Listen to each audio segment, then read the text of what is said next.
Bendiciones, mis hermanos. Estamos comenzando una nueva serie titulada ¿Por qué necesito la iglesia? Ahora más que nunca necesitamos meditar en la importancia de la iglesia.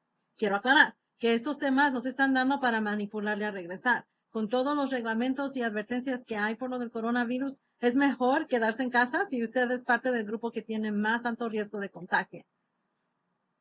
Es posible que en estos tiempos tanto hay personas que están pensando en asistir a una iglesia como hay cristianos que están pensando en abandonar la iglesia. Y justo después de esta cuarentena es necesario hablar sobre el rol y la importancia del cuerpo de Cristo. Nuestra primera lección se titula Estamos unidos y estaremos en el libro de Efesios. Habrá su Biblia allí y continuemos. Oremos. Padre amado, bendito seas.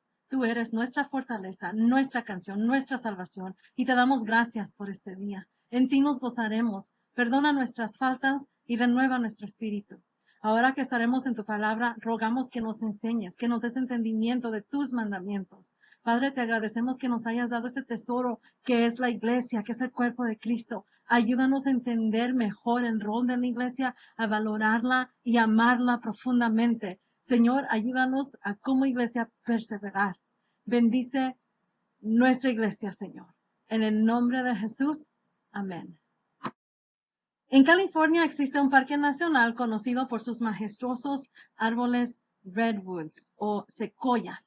Son unos árboles enormes que exceden los 350 pies en altura y pueden llegar a tener una anchura de 24 pies. Nacen de una semillita tan pequeña como la semilla del jitomate y llegan a crecer tan altos. Recién aprendí algo interesante del sistema de raíz de estos árboles. Unos árboles del tamaño de estos pareciera que sus raíces crecen a una profundidad grande, pero no es así. Sus raíces superan la falta de profundidad al extenderse hacia afuera sobre la superficie a más de 100 pies de la base del árbol. Estas raíces se entrelazan con las raíces de otros secoyas y al unirse se crea un sistema en el cual se sostienen unos con otros. Y notarán que crecen en conjunto. Donde hay un secoya, bueno, no existe solo un secoya, existen varios. Para sobrevivir se necesitan los unos a otros porque no fueron creados para existir aislados. Y saben, tampoco nosotros fuimos creados para existir aislados. Tal cual un secoya necesita otros secoyas para sostenerse y protegerse, también el cristiano requiere de una familia espiritual para crecer. La iglesia, el cuerpo de Cristo, es esa familia. A través de Jesús, Dios nos diseñó para vivir y servir unidos como su cuerpo. Después de exponer la bendición espiritual que tenemos del Padre en el Hijo y por medio del Espíritu Santo, el apóstol Pablo menciona que él ha estado alabando y orando por los santos en Éfeso, para que el Padre les diera un conocimiento más profundo de él, de su llamado, de la riqueza de su herencia en los santos y la inmensidad de su poder. En esta carta de Efesios, el apóstol Pablo trata sobre el tiempo antes de la creación del mundo y revela el propósito eterno de Dios en mostrar su gracia al crear a la iglesia. Pablo habla de una manera madura sobre la identidad y beneficios de los que ahora estamos en Cristo. Cuando venimos a Cristo, somos hechos parte de su cuerpo y debemos aprender a funcionar en él. Leamos la primera porción que estudiaremos, que se encuentra en Efesios capítulo 1, versículos 19 al 23. Estoy leyendo de la versión Nueva Traducción Viviente. Y dice así: también pido en oración que entiendan la increíble grandeza del poder de Dios para nosotros, los que creemos en Él. Es el mismo gran poder que levantó a Cristo de los muertos y lo sentó en el lugar de honor, a la derecha de Dios, en los lugares celestiales. Ahora Cristo está muy por encima de todo, sean gobernantes o autoridades o poderes o dominios o cualquier otra cosa, no solo en este mundo, sino también en el mundo que vendrá. Dios ha puesto todo bajo la autoridad de Cristo, a quien hizo cabeza de todas las cosas para beneficio de la iglesia. Y la iglesia es el cuerpo de Cristo. Él la completa y la llena. Y también es quien da plenitud a todas las cosas en todas partes con su presencia. Amén. Los escritores del Nuevo Testamento han usado varias metáforas o comparaciones Y para describir a la iglesia de Dios, la han llamado rebaño, templo, casa, asamblea, etc. Pero la metáfora más usada es la del cuerpo. Y es a través de esta imagen que aprendemos que el creyente es un miembro o parte del cuerpo, mientras que Cristo es la cabeza. Veamos lo que dice 1 Corintios 12:12. Porque así como el cuerpo es uno y tiene muchos miembros, pero todos los miembros del cuerpo, siendo muchos, son un solo cuerpo, así también Cristo. Los cuerpos pueden tener más de una mano, más de un pie, más de un dedo, más de un ojo, más de una oreja. Pero el cuerpo solo posee una cabeza. De manera que si consideramos que la iglesia es el cuerpo, ese cuerpo solo puede tener una cabeza. Entonces tiene sentido que Cristo sea la cabeza. Tiene sentido que por su obediencia y sacrificio en la cruz, Cristo se ha exaltado de esta manera. Dios lo exaltó y Cristo asumió su lugar exaltado sobre todo principado, autoridad, poder y señorío, y sobre todo nombre que se nombra, no solo en este siglo, sino también en el que ha de venir.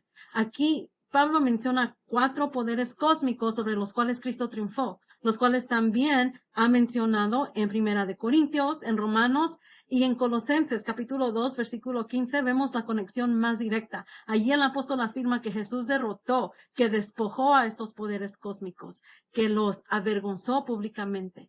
Y quiero hacer eco de lo que el hermano Rudy González, que ha sido ministro de más de 40 años y ahora es profesor en la Universidad Bautista de las Américas, él escribió esto en un comentario sobre Efesios, basándose en Efesios 2:2, y dice: lo principal es que Jesús no puede ser visto igual a los poderes cósmicos o los ángeles siniestros que están bajo el control del príncipe de este mundo. Jesús ha sido exaltado sobre todas las potestades. Como miembros de la iglesia debemos entender esto. Muchas veces deseamos hacer nuestra voluntad, ejercer nuestra agenda, dominar a otros, tomar el liderazgo de otros, y eso tiene que parar. O sea, con estas actitudes solo seguimos martirizando el cuerpo de Cristo. Si somos miembros genuinos, acataremos el señorío de Cristo. Cuando Dios exaltó a Jesús, sometió todas las cosas bajo sus pies. Tomemos esto como un llamado. Sometámonos a la obediencia. Cada quien tiene un lugar en la iglesia. Estar bajo el señorío de Cristo nos debe recordar que cada quien encuentra su lugar. Cada quien es colocado estratégicamente por Dios para llevar a cabo la obra y ser las manos y los pies de Cristo.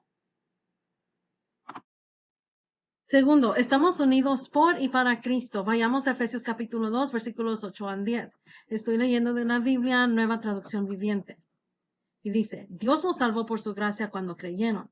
Ustedes no tienen ningún mérito en eso. Es un regalo de Dios. La salvación no es un premio por las cosas buenas que hayamos hecho. Así que ninguno de nosotros puede jactarse de ser salvo, pues somos la obra maestra de Dios. Él nos creó de nuevo en Cristo Jesús, a fin de que hagamos las cosas buenas que preparó para nosotros tiempo atrás. La fundación de la iglesia, tanto la iglesia universal como la local, es nuestra salvación. Y en el capítulo 2, Pablo explica de dónde surge este deseo de Dios de rescatarnos. Y recuerda a los creyentes la transformación radical que vivieron al recibir a Jesús como su Señor y Salvador. Y esta salvación existió por su divina gracia y no por nuestros méritos. Fue por lo que Cristo hizo. Y eso nos debe unir. La salvación no llega porque estamos en la iglesia o porque vivimos sin meternos en problemas o porque tenemos moral. Llega cuando un alma perdida decide fundar su vida entera, tanto su vida terrenal como la eterna, en Jesucristo. La salvación no es un premio que tenemos por lo bien que nos hayamos portado. La salvación es la iniciativa de Dios para entablar una relación personal con Él, y así Él pueda rescatarnos de la maldad y de una vida eterna en el infierno. Dice el versículo 10 que somos hechura suya, somos su obra maestra, creados en Cristo Jesús para buenas obras. Si hay algo bueno en nosotros, no puede ser cualquier cosa u obra de la vida antes de Cristo, pues esa vida estaba viciada con delitos y pecados. Era una vida muerta, sin la posibilidad de producir vida. Una vez más, si hay algo bueno en nosotros, solo puede ser la obra de Cristo en nosotros y nada más. En el significado de la palabra hechura va implicada la imagen de que Dios nos hizo con sus manos. ¿Okay? Somos una obra maestra, diseñados por el Maestro. Dios nos salvó del pecado y de Satanás y nos crió para servirle. Dios envió a su Hijo, quiere moldearnos a la imagen de Jesucristo. Lo que Adán estropeó fue que reflejáramos la imagen perfecta de Dios. Y esto es lo que Dios restaura a través de Cristo. Y al darnos una vida nueva en Cristo, Dios nos vuelve a crear para las buenas obras que Él ya tenía preparadas. Como iglesia y como persona tenemos importancia, tenemos valor, tenemos propósito, pero solo a través de Cristo. Dios quiere que sintamos la satisfacción de trabajar con Él y lo ha hecho posible por medio de su Espíritu Santo. En Cristo, los redimidos disfrutamos de su justicia y su bondad. Por ser así, las buenas obras ya existen en Cristo y serán manifestadas en quienes viven para que Él sea glorificado. Tercero, estamos unidos en Cristo. Veamos lo que dice Efesios capítulo 2, versículos 19 al 22. Así que ya no sois extranjeros ni advenedizos, sino conciudadanos de los santos y miembros de la familia de Dios, edificados sobre el fundamento de los apóstoles y profetas, siendo la principal piedra del ángulo Jesucristo mismo, en quien todo el edificio bien coordinado va creciendo para ser un templo santo en el Señor, en quien vosotros también sois juntamente edificados para morada de Dios en el Espíritu. Vemos tres enseñanzas en esta porción de la palabra. Vemos que el cristiano es hecho ciudadano, vemos que es edificado para ser un templo santo y vemos que también es edificado para la morada de Dios en el Espíritu. Y una vez más, tengo que compartir con ustedes este párrafo del hermano Rudy González. El apóstol, habiendo hablado de la construcción de la iglesia con Cristo como la piedra principal, ahora les recuerda a los lectores que ellos han sido edificados juntamente para morada de Dios en el Espíritu. Si ellos están en Cristo, pueden confiar en que el Espíritu de Dios también mora en ellos. En todo esto podemos apreciar la presencia y la obra de Dios Padre, Dios Hijo y Dios Espíritu Santo en la construcción y habitación del templo espiritual. Una iglesia compuesta de piedras judías y gentiles para alabanza de Dios. Y eso trae a mi mente que cada uno somos un tabique en sus manos y Él, en Cristo, usa ese cemento para unirnos. El cristiano tiene que entender que ha sido integrado como miembro del cuerpo de Cristo. Por supuesto que es un estado espiritual y quizás por eso es más serio de lo que podemos imaginar. Ni Jesús ni los apóstoles promovieron la idea de un discípulo o creyente solitario practicando su fe separado de la iglesia. No practiquemos nuestra fe solos, hermanos. Seamos fieles miembros del cuerpo de fe. ¿Recuerdan los secoyas? Lo necesitamos ahora más que nunca. Pidamos a Dios que nos enseñe cuál es nuestro lugar en el cuerpo de Cristo. Y si desean conocer más, tomen una concordancia, lean todo lo que el Nuevo Testamento dice acerca de la iglesia como el cuerpo de Cristo y su relación a Él como la cabeza. Es triste que estemos limitados a saludarnos de lejos. Hace falta el saludo de mano y el abrazo sincero. No dejemos de mandarnos mensajes o llamarnos de vez en cuando. Nuestras raíces se entrelazaron en el momento que nos convertimos a Cristo. Los dejo con el siguiente video. Hasta la próxima. Dios los guarde.